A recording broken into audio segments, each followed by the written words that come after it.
बिहार की राजनीति में ऐसा हड़कंप जो बरसों बरस से चली आ रही गठबंधन की राजनीति थी, उसमें भी तोड़ मरोड़ शुरू हो गया। एक टेलीफोन कॉल और बिहार की राजनीति में उबाल।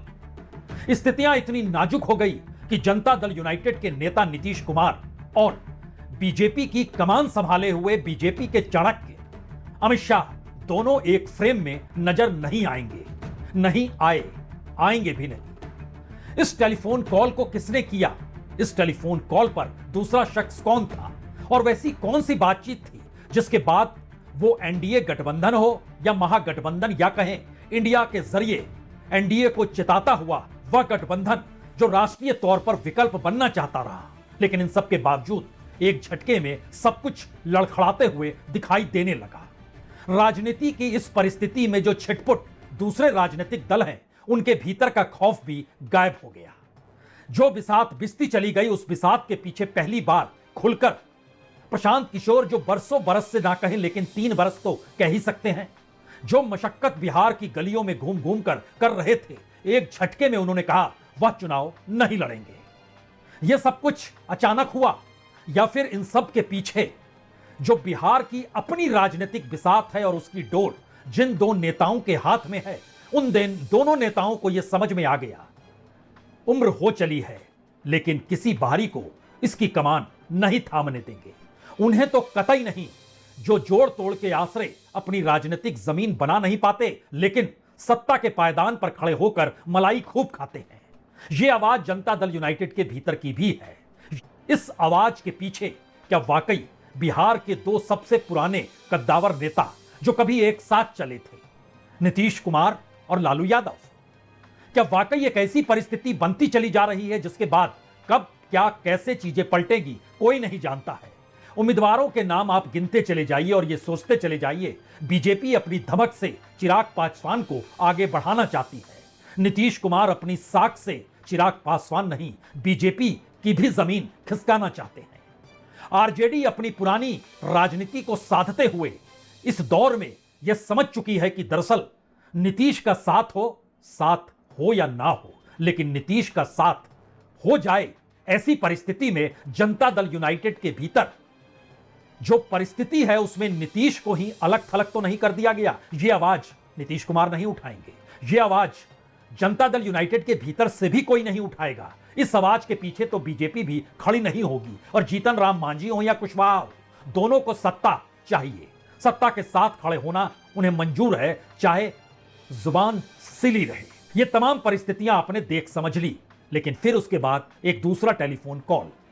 इस कॉल को करने वाले शख्स की चाहत क्या है, उसकी इच्छा क्या है और दूसरी तरफ से खामोशी क्यों बरत ली गई?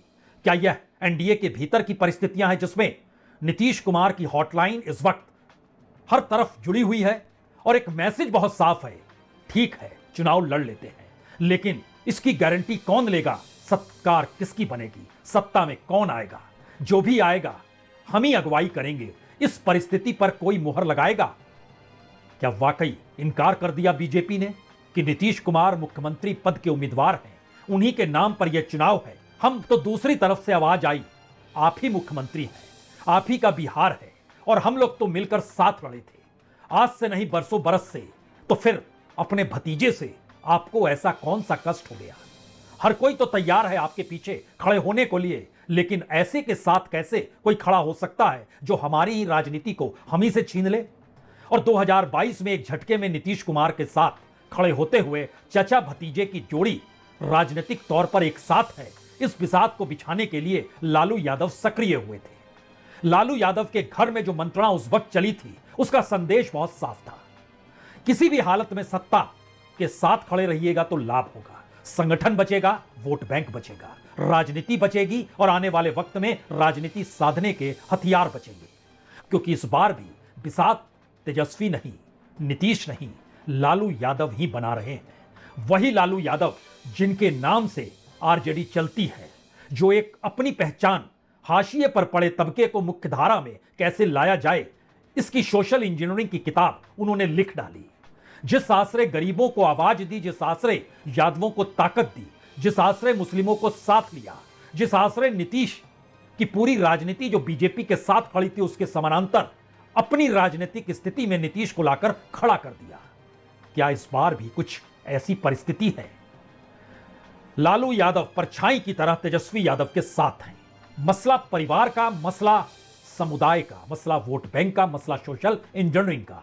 आज भी जब तेजस्वी यादव राघोपुर के लिए निकले तो कोई जरूरी नहीं था कि उनके साथ व्हील चेयर पर बैठकर लालू यादव जाते। लेकिन हमने कहा ना, बीते 48 घंटों में जो बिहार की राजनीति में हड़कंप है, वो हड़कंप यूं ही नहीं है। इस तस्वीर को देखिए, बहुत कुछ समझ जाइएगा। लालू यादव जब अपनी सियासत को साधते थे और आज जब बेटे के लिए सियासत साधना भी है और बिहार में आरजेडी की राजनीतिक जमीन को बचाना भी है। यानी ये चुनाव नीतीश का नहीं, लालू यादव का है। यानी ये चुनाव नीतीश के चेहरे के आसरे बीजेपी के चाणक्य कहे जाने वाले अमित शाह जो बिछा रहे हैं, ये उनका चुनाव भी नहीं है। ये चुनाव कांग्रेस और राहुल की साख को लेकर कांग्रेस अपनी राजनीतिक जमीन को बनाने और बचाने और गढ़ने और संगठन को खड़ा करने सबके लिए जो लगी हुई है, इस चुनाव में उनकी भागीदारी भी बड़ी छोटी है। ये महत्वपूर्ण है। बिहार की राजनीति में इस बार सत्ता नहीं गंवानी चाहिए। और सत्ता नहीं गंवाने का मतलब सिर्फ यह नहीं है कि महागठबंधन ही बहुमत में आ जाए। यह भी मतलब नहीं है कि आरजेडी सबसे ज्यादा और बड़े राजनीतिक दल के तौर पर आ जाए। उनके लिए महत्वपूर्ण है इस वक्त सरकार बने तो वो साथ खड़े हुए नजर आए और ये गांठ प्रशांत किशोर के पास चाबी चली जाए। ये बात चिराग पासवान के हाथ में भी चाबी थमा दी जाए।